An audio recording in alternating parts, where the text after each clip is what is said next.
Ever downloaded something but could not remember which app you use? With Android 16, Samsung makes it easier to find your downloaded files.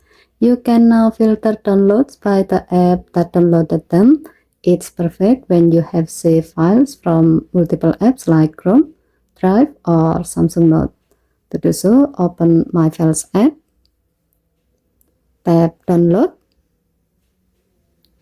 Above your list of files, you will see filter button such as All, Chrome, Drive, and more.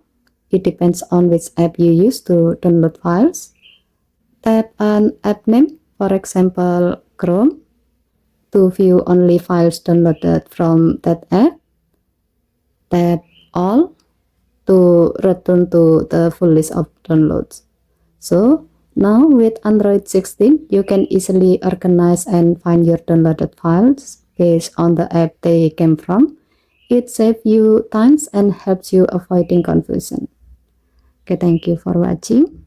Please help to like and subscribe. Have a nice day.